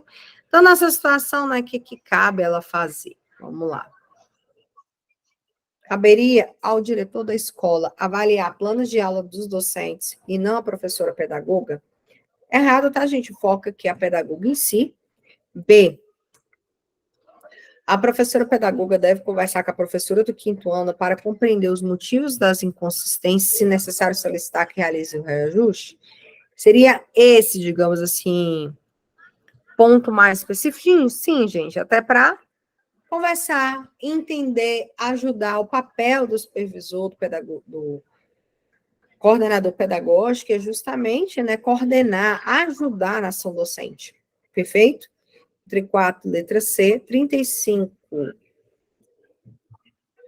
Vamos fazer questões aí, ó, tá? Quadrix 2023, Prefeitura Municipal de Alto Paraíso, Goiás, questões atualizadas. Quando se fala em planejamento do ambiente escolar, questionamentos acerca da real necessidade dessa atividade são feitos pelos profissionais da educação. Uma das críticas é a introdução de mais de uma prática burocrática na escola. Entretanto, autores como Libânio reforçam a importância do planejamento, visto que se trata de um processo de racionalização, organização e coordenação da ação docente. E aí eu falo para vocês, lembra que eu falei que isso daqui não cai, despenca? Essa questão do processo de racionalização, organização e coordenação da ação docente, articulando a atividade escolar e a problemática do contexto social. Cerca dos elementos constitutivos do planejamento de ensino, julgue os itens que se seguem. Vamos lá.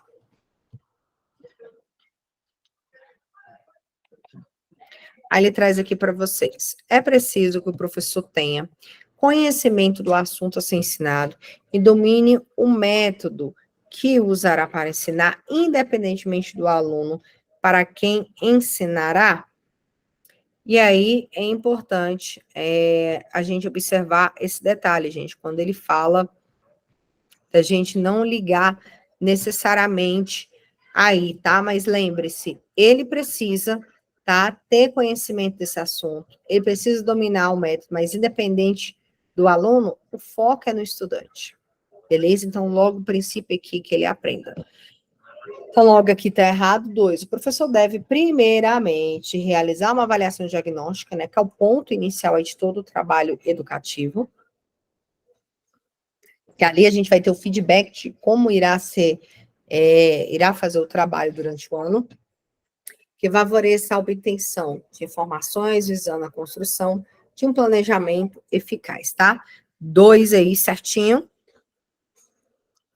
3, uma análise sobre o planejamento ajuda a compreender a relação existente entre a teoria e a prática, né, que precisam andar juntas, desenvolvidas nas escolas. Certinho. 4, as dificuldades dos professores em planejar suas aulas estão relacionadas a uma formação teórica metodológica consistentes. Tá, gente? E aí, é importante destacar, quando ele fala se as dificuldades do professor em planejá-lo estão relacionadas a essa formação metodológica consistente, gente, não. tá? Não necessariamente.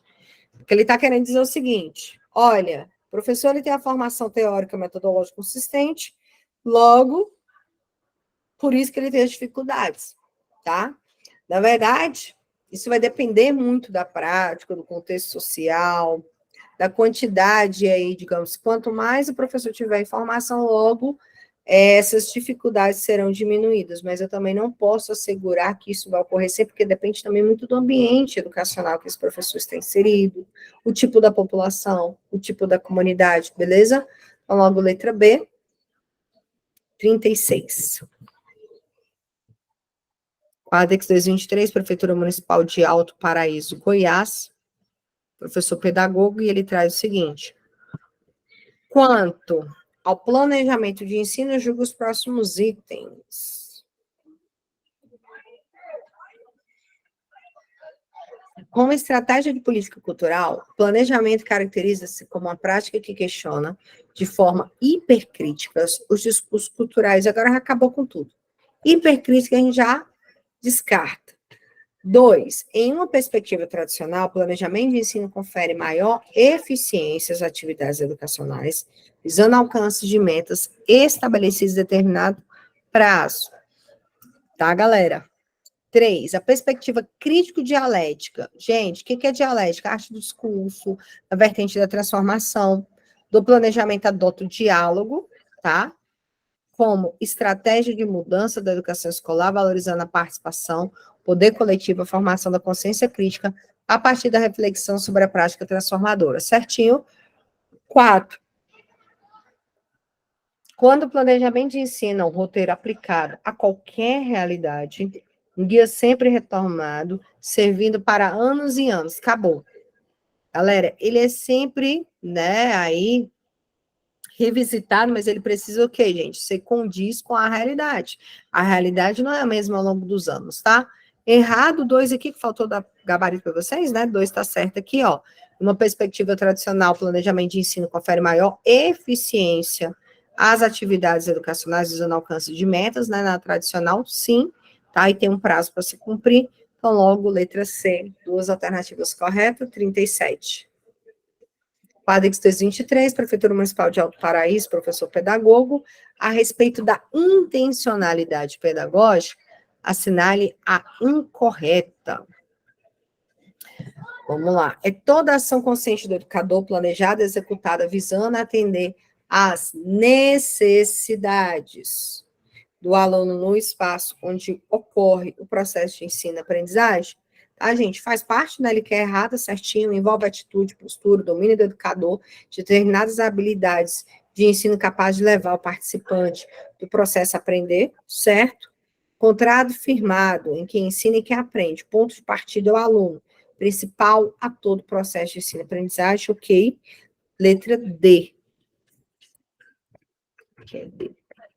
Um fator impeditivo da consolidação da intencionalidade pedagógica é a dificuldade inerente ao processo formativo do professor. Logo aqui está errado, tá, gente?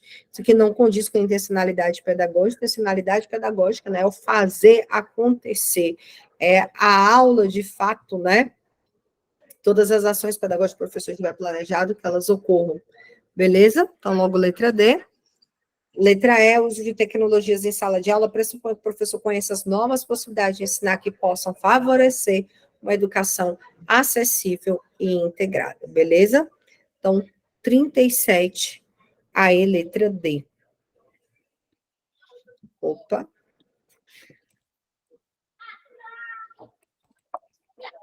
Trinta e 38. Quadrix 2023, Prefeitura Municipal de Alto Paraíso, Goiás, professor de Educação Física. Existem 3 modalidades de planejamento que são articuladas entre si: plano da escola, plano de ensino, plano de aulas. Cerca do plano de aulas, assinalem a alternativa correta. Vamos lá. É um detalhamento do plano de ensino. E nele as unidades e subunidades que foram previstas em linhas gerais são especificadas para uma situação didática real. Beleza, galera? Sim, né? Baseado aí na realidade, e ele trouxe isso aí mesmo, tá? Plano de aula é isso. Detalhamento do plano de ensino. B, expressa as orientações gerais que sintetiza a ligação da escola com o sistema de ensino, não. Aqui é o plano da escola, o maior de tudo, está a letra B. C, prevê os objetivos e as tarefas do trabalho docente para o ano ou semestre. Se fosse para uma aula, conjunto de aulas, ok. Para ano, semestre, plano de ensino. D, é um documento mais elaborado, dividido por unidades sequenciais, no qual apresentam objetivos específicos, conteúdos de desenvolvimento metodológico, plano de ensino. Beleza, gente? Então, é isso. Logo, 38, letra A, 39. Quadrix 2022, Secretaria de Educação Civil Federal, professor de atividades. Planejamento de ensino deve ser concebido como uma atividade reflexiva, que demanda dos professores o ato de pensar, organizar sistematicamente suas ações, para que essas estejam voltadas aos objetivos mais amplos de formação do cidadão. A esse respeito, digo os itens, vamos lá, 39. Para que os planejamentos se tornem instrumentos para a ação, eles devem ser sequenciais, objetivos, coerentes, flexíveis. Além disso, deve ser um guia de orientação. Certinho, tá? É uma das características, nós falamos aí, tá? Sequencial, objetivo, flexível, coerente, tá? 40. Planejamento é um processo de racionalização, organização, coordenação da ação docente e discente. Tá, galera? Certinho, importante destacar que isso aqui não caiu uma vez, já fizemos várias questões, esse é o ponto que mais caiu, que é o planejamento e essa definição de Libânio. 41. Para Libânio, a ação de planejar reduz-se ao planejamento. Errado, não se reduz ao preenchimento de formulários para controle administrativo. Essa é a crítica dele. 42. Aí ele traz um texto, o planejamento educacional para qualquer sociedade tem de responder às marcas e aos valores dessa sociedade. Só assim que pode funcionar o processo educativo, ora como força estabilizadora, ora como fator de mudança, às vezes preservando determinadas formas de cultura, outras interferindo no processo histórico instrumental, né? Traz aí um texto de Paulo Freire. Vamos lá? 42. Planejamento curricular é a organização da dinâmica escolar. Ele envolve a organização das ações dos educadores durante o processo de ensino, integrando professores, coordenadores e alunos na elaboração de uma proposta de ensino que será projetada para o ano letivo e constantemente avaliada, tá, galera? Galera, só destacando aqui para vocês, tá? Aqui o que a gente tem... O Alexa, atrapalhando aqui. Aqui essa questão está errada, tá bom, gente? Destacando para vocês, quando eu integro da forma que eu coloquei, eu vou ter o plano da escola, eu vou ter aí, né, mais focado na sala de aula, o plano do professor, plano de aula, beleza? 43, planejamento do professor organiza ações referentes ao trabalho em sala de aula e em casa, tá? Essa questão, gente, já deu pano na manga, tá? Questões que a gente até solicitou recurso, essa aqui, na verdade, o examinador, ele não aceitou, tá? Mas, para a Libânia, é até importante destacar isso aqui, para a Libânia, que estava até redondo, tá? Mas a banca entendeu dessa forma, que não é a característica do planejamento curricular, beleza? Então, errado com ressalvas. A 43, planejamento do professor, organizações referentes ao trabalho em sala de aula em casa. Esse em casa foi o lascado, porque na prática é o que acontece, tá? Na prática. Mas isso, o trabalho do professor é em sala de aula, é na escola, ele fala. É o professor quem prepara o desenvolvimento da aprendizagem dos seus alunos, portanto, é papel dele desenvolver atividades coerentemente articuladas com planejamento curricular. O resto está certo, tá? Mas esse em casa lascou aqui. 44. Atualmente, planejamento de ensino envolve apenas, ou apenas aí, né? A gente já levanta as antenas. Apenas a organização das ações dos educadores durante o processo de ensino, já está errado. O professor deve planejar, avaliar e pensar na padronização das atividades. Padronização, errado também, tá, gente? Que viabilizarão as aprendizagens de seus estudantes ao longo do ano. 45. O ato de planejar está presente no dia a dia em todos os momentos da vida humana. No âmbito escolar, planejamento é fundamental para o bom desempenho dos estudantes. Gente, planejamento é importante por conta da organização, por conta da sequencialidade, é um retrato ali de todo o trabalho que o professor vai ser feito. Se precisar flexibilizar, ele já tem ali, né, de ato o que ele pode fazer, tá? Então, o planejamento é muito importante, tá bom? É a essência do trabalho do professor. 45, certo? 46. Planejamento é o processo de sistematização e organização das ações do professor. Em outras palavras, ele traz o contexto de Libânio. É um instrumento de racionalização do trabalho pedagógico, né? Racionalização do trabalho docente, a gente tinha falado, que articula a atividade escolar com os conteúdos do contexto social. Certíssimo, definição de Libânio. 47. Aí ele traz um texto aqui, que em tese não vai resolver em nada, tá? É só uma referência inicial, a gente já faz os nossos itens aqui. O planejamento escolar deve se orientar por uma abordagem participativa, ok. Isto é, deve se constituir como um processo que os segmentos compõem a escola, que são seus professores, seus alunos, participativamente sua construção e execução. Tal abordagem permite que um diagnóstico da realidade das condições da escola seja produzido, levando à definição de objetivos educacionais que atendam às expectativas da comunidade escolar. Contudo, o planejamento se refere ao texto, aborda apenas, ou apenas aqui, a dimensão didática, que compete somente ao professor, a elástica de novo aqui, apenas, somente. Por isso, o planejamento escolar deve ser neutro. Outro erro aqui, neutro não, gente. Lembre-se, intencionalidade pedagógica, ela não pode ser neutra, tá? E não temos ensino neutro. Em relação às decisões político-pedagógicas, neutro nem combina, tá, gente, com essa questão de participação, decisões político-pedagógicas, essa questão democrática, tá? Então, questão 47, totalmente errada. 48. Planejamento é um processo relacionado à atividade humana que envolve reflexão e análise de uma realidade e das condições a elas relacionadas. Tá aqui, ok? Ok. Né? Reflexão, ação, análise. Prevendo as ações que permitam alcance dos objetivos traçados ou a superação das desigualdades existentes. Até aqui, ok. Aí ele vai falar. Logo, sem conhecimento das condições de uma determinada situação e sem previsão das ações que alteram tal situação, nenhuma proposta de mudança será eficaz, ainda que tenha clareza dos seus objetivos, tá? Importante, porque tá certo, porque ele fala o quê? Sem conhecimento, como que eu vou ter uma proposta de mudança? Para ter uma proposta de mudança eficaz, eu tenho que ter um conhecimento dessas condições, beleza? Certinho, 49.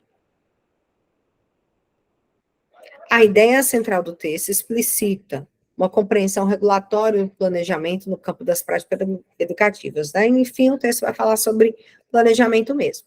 Todavia, planejamento não será exclusivamente nenhum ato político-filosófico, nem um ato técnico. Será, sim, um ato político, social, científico e técnico ao mesmo tempo. Será político-social na medida em que esteja comprometido com as finalidades sociais, político e científico, porque não se pode planejar sem um conhecimento da realidade, certíssimo, e técnico, porque o planejamento exige uma definição de meios eficiente para a obtenção de resultados, né? Por isso precisa ser professor, por isso precisa saber fazer um bom planejamento para chegar nessa eficiência, chegar nos resultados alcançáveis, tá, galera? 49, certinho. 50.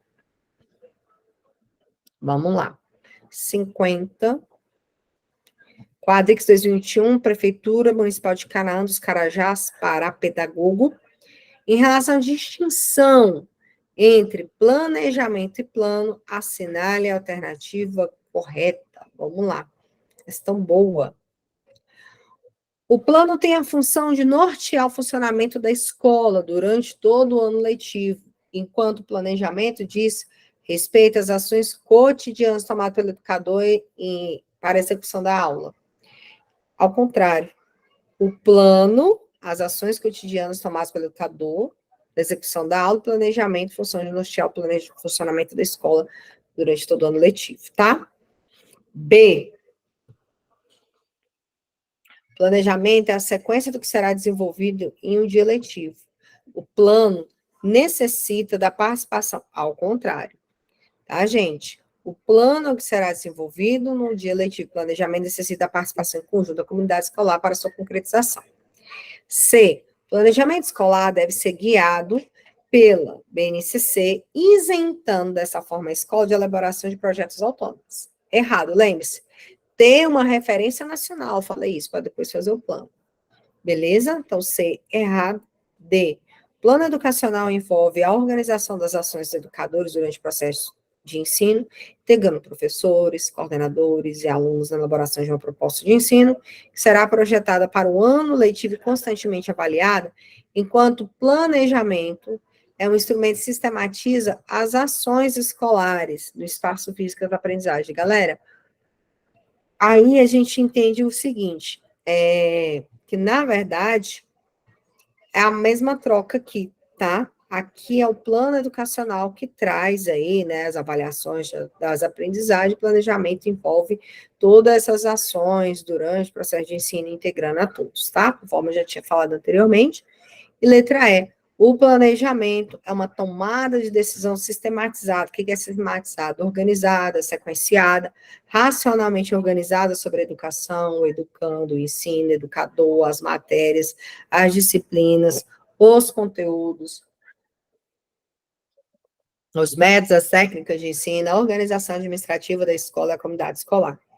Plano consiste em um documento mais elaborado, no qual constam os objetivos específicos, os conteúdos e o desenvolvimento metodológico. Certinho, letra E, aproveita, pega o marca-texto, sublinha isso aí tudo, tá? Porque planejamento é isso, tá? Ele me dá a visão, né, da organização aí, como vocês estão vendo. Ensino, educador, matéria, disciplina, área de conhecimento, conteúdo, meta, avaliação, enfim. O plano, eu tenho o quê? Um documento mais elaborado. No plano, eu tenho objetivo específico, eu tenho objetivo geral, eu tenho conteúdo, eu tenho metodologia, eu tenho avaliação. Tá bom? Ano 50, letra E. 51. Quadrix 2021, Prefeitura Municipal de Tijucas do Sul, Paraná. Professor, vamos lá. O planejamento é uma etapa muito importante do trabalho do professor. A partir do planejamento, a reflexão sobre ele é possível orientar a ação docente e promover intervenções. O planejamento precisa ser concebido como meio para facilitar e viabilizar a transmissão dos conteúdos homogêneos. Homogêneo de transmissão, errado, tá? Heterogêneos, né, e não a transmissão. B, somente o trabalho do professor já está errado. C, democratização de ensino, é isso que Libânio traz, e a perspectiva da atualidade, tá? Então, próximo aqui, Banco e GEDU, vamos fazer questão de certo e errado, né? Vocês vão ter prova aí com IATS, desse formato. É uma boa banca, tá, gente, para a gente treinar também. Fora Sebras, Quadrix, Banco e GEDU, que traz essa perspectiva de certo e errado, tá? Os elementos estruturantes para a elaboração de um plano de aula devem considerar principalmente conteúdo, objetivo, metodologia, recurso, tempo, avaliação. Não precisa nem dizer que eu já cansei de falar isso para vocês, né? Durante o tempo todo fizemos questões sobre, certinho. 53. No âmbito educacional, planejamento nas relações didáticas aparece em diversos níveis. Sistema educacional, escolar, curricular, ensino. Tanto que a gente tem plano da escola, plano de ensino, plano de aula. Beleza? Certinho também. 54.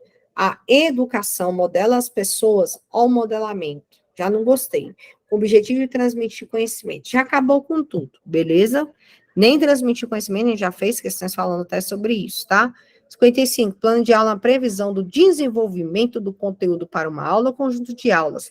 Falamos isso aqui demais o tempo todo. E tem um caráter bastante específico. Ali, para aquela turma, para aquele momento. Como a aula é um período de tempo variável, deve-se planejar não apenas uma aula, mas um conjunto delas. Certíssima definição. Falamos sobre 56. Planejar é uma atividade intrínseca à educação por suas características básicas, de evitar o improviso, prever o futuro, de estabelecer caminhos que podem nortear mais apropriadamente a execução da ação educativa, tá? 56 certinho.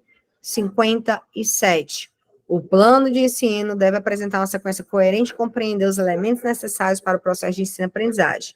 Ele deve seguir um modelo fixo, tá? Aqui que tá. Modelo fixo, tá? Que ele apresenta rigidez, não apresenta flexibilidade, tá bom? Então, logo já deixa errado o nosso item. 58. O planejamento participativo é o processo de organização do trabalho coletivo da unidade escolar, ou seja, todos participam, opinam, sem que haja necessariamente nenhum tipo de processo de replanejamento constante. Errado.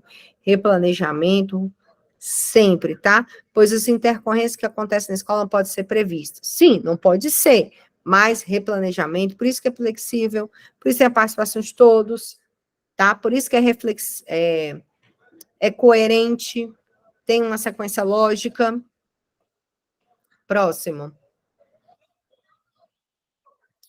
Errada. E 59, a questão principal do planejamento é expressar a capacidade de se transferir o que foi planejado. Acabou com tudo, questão de transferência. Aí ele ainda vai falar aqui, se há a possibilidade de reorganizar. Se é flexível, eu tenho a possibilidade. Errado. 60.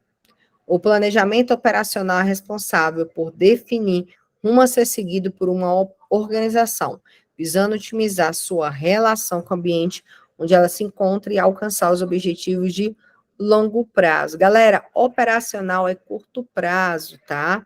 É ali, o dia a dia ali da organização. Longo prazo é planejamento estratégico, tá bom? Aí eu tenho tático, que ele é médio prazo, e eu vou ter operacional, que é curto. 61. Os métodos de ensino reúnem uma gama de técnicas, entre elas, a aula expositiva, que pode ser ora considerada como método individualizante, ora socializante, se for de característica dialogada, tá, gente? Participativa, certinho aí. 62.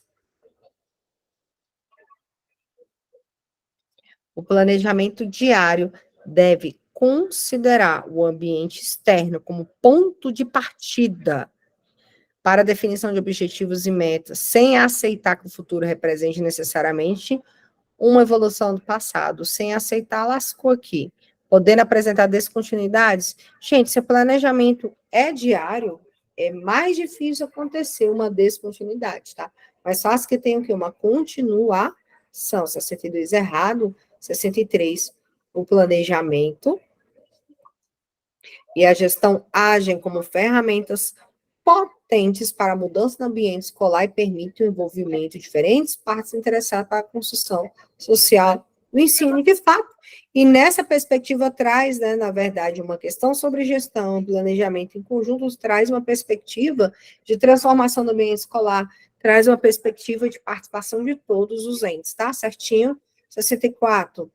Planejamento pedagógico, o qual consiste em levantamento de conteúdos a serem trabalhados ao longo do ano letivo, deve ser totalmente desvinculado dos anos anteriores, pois cada turma é diferente, tá? Gente, levantamento de conteúdos, vocês sabem, BNCC, o conteúdo é o mesmo para todos os anos. O que vai poder mudar é a forma como o professor vai querer trabalhar ali, tá bom? Estão só colocando aqui. E o planejamento pedagógico, ele não é necessariamente só levantamento de dados. O planejamento pedagógico é como será todo o trabalho pedagógico que será realizado, tá? Aí que tá, a forma que ele colocou, 64 errado.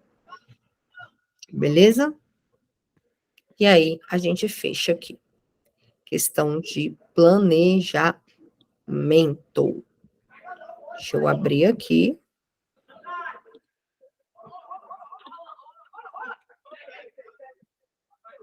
Cadê o povo? Cadê? E aí, meu povo? Como é que fomos? Olha o tanto de questões que já fizemos. Estamos bem, hein? Olha, tô feliz. Tô falando sério. Olha, nós fizemos 66 mais 16 até agora. 82 questões em uma aula. Caraca! Mas de verdade, abrem os microfones, tá ok? Eu preciso saber. Educação e sociedade tá redondo, planejamento tá redondo, gente. Vocês têm que falar. Porque assim, beleza, eu tô corrigindo, eu tô falando, mas assim, eu preciso saber como é que tá o aproveitamento de vocês. Como é que estamos? Fala, gente, não só escreve, não. Pode abrir o microfone, pode falar. Eu tô achando bom o entendimento. A minha dúvida, eu sei que eu preciso fazer, pelo menos no meu caso, eu sou de São Paulo, né, e a gente não tem banca Sebrasp aqui, né, então eu sinto falta de um simulado, sabe, como se fosse a hora da prova mesmo, porque o entendimento eu consigo entender aqui nessa conversa e tal. Meu medo é eu me atrapalhar no momento da prova. Nenita, foi bom você falar. Eu acho que eu coloquei umas questões de VUNESP. A gente já fez algumas de VUNESP, mas a minha indicação é você colocar a VUNESP, tá? Assim, treinar mais questões de VUNESP. Avaliação, a gente vai fazer umas questões de VUNESP. Por exemplo, VUNESP cobra muito avaliação mediadora de Hoffman. Então, Tá? eu consigo ir bem, eu faço sempre as provas daqui, eu tenho ido bem nos concursos, peguei 4º lugar semana passada, fiquei surpresa, mas aqui é tudo VUNESP.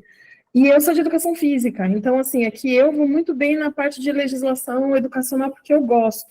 A minha insegurança é ir fazer Sebrasp, porque eu vou fazer o MEC. Ah, aí o que acontece? É fazer até esgotar. E aí, a hora que errar, a hora que bater em insegurança, sabe aquela questão que você fala assim, eu vou fazer aqui, sei lá, no sistema de questão ou na prova impressa. Eu vou fazer, mas se fosse no dia da prova, eu não faria. Quando você tiver esse sentimento, gente, vocês param, olha qual é o conteúdo específico, marca a questão, faça ela. Quando você for voltar para corrigir, você observa como é que estão seus acertos em relação a essas questões. Aí, qual é a solução aqui, nesse tipo de questão que aparece, Lenita, no seu caso? É você parar e ir especificadamente no ponto da teoria que ali está falando, tá? E aí, é bom vocês... Por exemplo, se você tiver alguma dúvida específica, Lenita, cara, ó, sei lá, essa questão aqui, eu tive dúvida, eu errei, e eu não sei, por exemplo, qual é a referência que o Sebrasp usa para esse ponto específico que eu estou vendo, por exemplo. Aí é a hora que você tem que me chamar, porque aí eu que vou ter que te trazer a salvação, tá? Mas isso é só estudando no dia a dia. Mas se você se deparou ali, caraca, olha, eu no dia da prova não faria, aqui eu estou treinando, eu vou fazer. Mas eu fiz, acertei, eu errei, mas ainda assim, tá a dúvida, ainda assim, qual é a referência, qual o autor, aonde que o Sebrasp pega esse tipo de questão, professora, da onde que é, qual ponto, me chame. Tá. Que aí é uma questão mais específica sua, entendeu? Uhum. Mas a ideia é o seguinte, quanto mais fizer, mais perto você tá. Sempre isso. Quanto mais fizer, mais perto você vai estar. Falava eu ontem na aula. Quanto mais questões vocês fizerem, mais perto da aprovação vocês estarão. Tá? Lembre-se, vocês precisam de estudo ativo. Google Meet, o pessoal muitas vezes não gosta, prefere presencial, mas aqui eu obrigo vocês a fazer a questão. Mesmo que você esteja morto, mesmo que você não queira, você vai fazer aqui obrigado comigo. Nem que você esteja por osmose, cansado, deitado, mas você vai me ouvir. E você tem a possibilidade depois de rever a aula, escutar novamente. Beleza? Tá ótimo, obrigada. Por nada. Alguém mais quer perguntar, quer falar?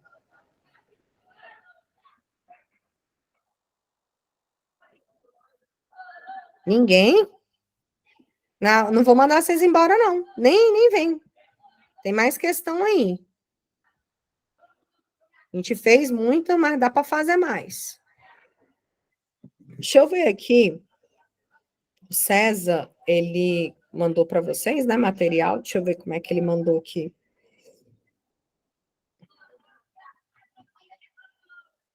Ele mandou avaliação, ele mandou planejamento. Não mandou mais, não? Só foi esses. Ele não mandou mais, não, gente? Me sintoniza aqui.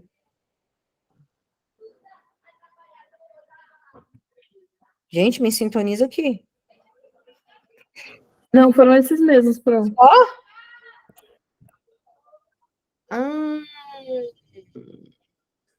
tem PPP, tem Gestão Democrática, tem TICS EAD. Ele não mandou ainda, né? Mandei já para ele, tá? Galera, avaliação. Avaliação, corrigi, não corrigi, não? Deixa eu ver. Gente, eu esqueci, tá? Me perdoe, eu tô esquecida por conta da situação que eu tive, tá? Não é desleixo, me perdoa. De verdade. Deixa eu olhar aqui.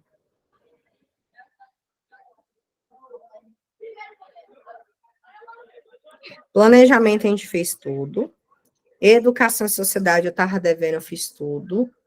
Gabaritos, outra coisa. Gabaritos eu fiz, eu entreguei todos, não entreguei?